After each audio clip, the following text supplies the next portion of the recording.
Le premier livre des rois, chapitre 11. Le roi Salomon aima beaucoup de femmes étrangères, en plus de la fille du Pharaon, des Moabites, des Ammonites, des Édomites, des Sidoniennes, des Hittites. Elles appartiennent aux nations à propos duquel l'Éternel avait dit aux Israélites, vous n'irez pas chez elles et elles ne viendront pas chez vous. Elles entraîneraient certainement votre cœur à suivre leurs dieux. Ce fut à ces nations que Salomon s'attacha, par amour pour ses femmes. Il eut 700 princesses pour femmes, ainsi que 300 concubines, et ces femmes détournèrent son cœur. À l'époque de la vieillesse de Salomon, ces femmes entraînèrent son cœur à suivre d'autres dieux, et il ne s'attacha pas sans réserve à l'Éternel son Dieu, comme l'avait fait son père David.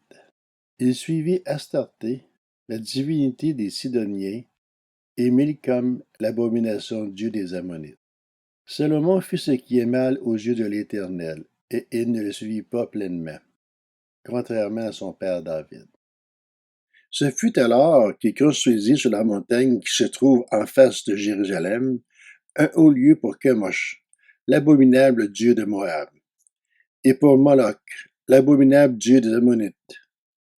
Il agit de cette manière en l'intention de toutes ces femmes étrangères, pour qu'elles puissent offrir des parfums et des sacrifices à leurs dieux. L'Éternel fut irrité contre Salomon, parce qu'il avait détourné son cœur de lui, le Dieu d'Israël, qui lui était apparu 2 fois. Il lui avait pourtant expressément défendu de suivre d'autres dieux, mais Salomon ne respecta pas ce commandement de l'Éternel.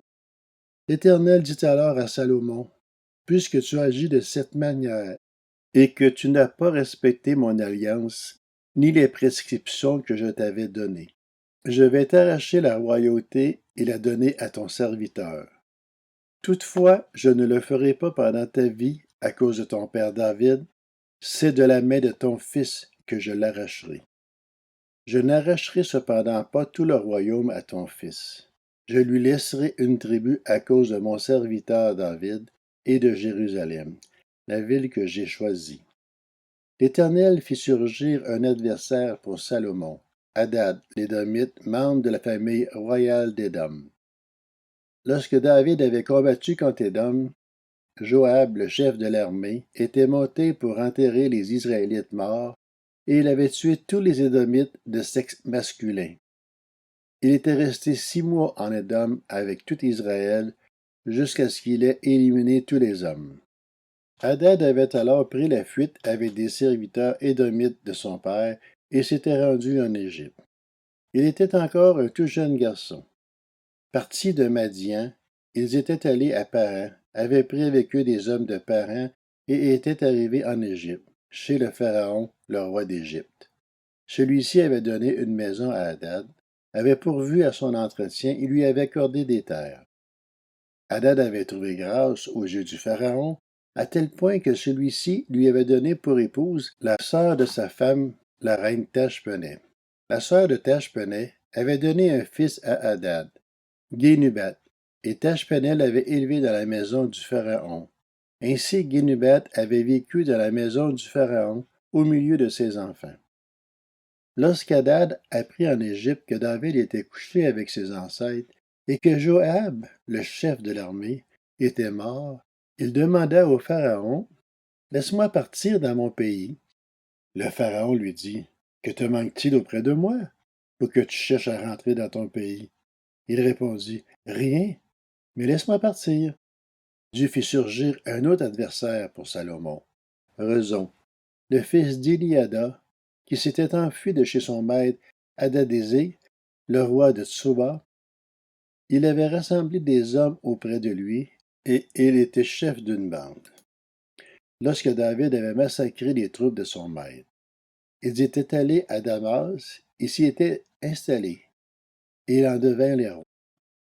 Il fut un adversaire d'Israël pendant toute la vie de Salomon, en même temps qu'Hadad lui faisait du mal, et il détestait Israël. Il régna sur la Syrie. Jéroboam aussi, un serviteur de Salomon, se révolta contre le roi. Il était le fils de Nébat, un Éphratien de Tséréda, et sa mère était une veuve du nom de Tsirua. Voici à quelle occasion il se révolta contre le roi. Salomon était en train de construire Milo et de réparer la brèche faite dans la ville de David son père. Jéroboam était fort et vaillant. Ayant vu ce jeune homme à l'œuvre, Salomon lui donna la surveillance de tous les travaux de la famille de Joseph. À la même époque, Jéroboam sortit de Jérusalem et rencontra en chemin le prophète Akija de Silo, habillé de manteau neuf. Ils se trouvaient tous les deux seuls dans les champs. Akija attrapa le manteau neuf qu'il portait, le déchira en 12 morceaux, et dit à Jéroboam, prends 10 morceaux pour toi. En effet, voici ce que dit l'Éternel, le Dieu d'Israël. Je vais arracher le royaume de la main de Salomon, et je te donnerai 10 tribus. Mais il gardera une tribu à cause de mon serviteur David et de Jérusalem, la ville que j'ai choisie de préférence à toutes les tribus d'Israël. Cela arriva parce qu'ils m'ont abandonné et se sont prosternés devant Astarté, la divinité des Sidoniens, devant Kémosh, le dieu de Moab, et devant Milcom, le dieu des Ammonites. Et parce qu'ils n'ont pas marché dans mes voies pour faire ce qui est droit à mes yeux, et pour mettre en pratique mes prescriptions et mes règles, comme l'a fait David, le père de Salomon. Je ne lui retirerai pas tout le royaume. En effet, je le garderai comme prince tout le temps qu'il vivra, à cause de mon serviteur David, que j'ai choisi et qui a respecté mes commandements et mes prescriptions. En revanche, je retirerai le royaume à son fils, et je t'en donnerai 10 tribus. Je laisserai une tribu à son fils, afin que mon serviteur David ait toujours un successeur devant moi à Jérusalem, la ville que j'ai choisie pour y établir mon nom.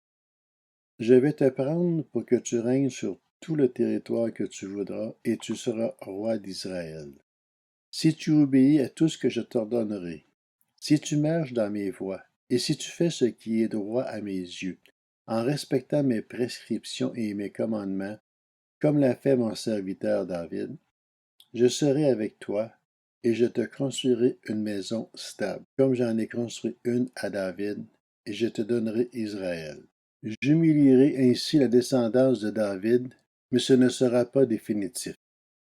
Salomon chercha à faire mourir Jéroboam, mais il se leva et se réfugia en Égypte, vers Shisha, le roi d'Égypte. Il resta en Égypte jusqu'à la mort de Salomon.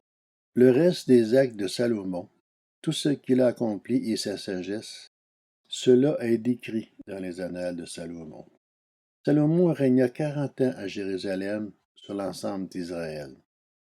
Puis il se coucha avec ses ancêtres et fut enterré dans la ville de son père David. Son fils Roboam devint roi à sa place.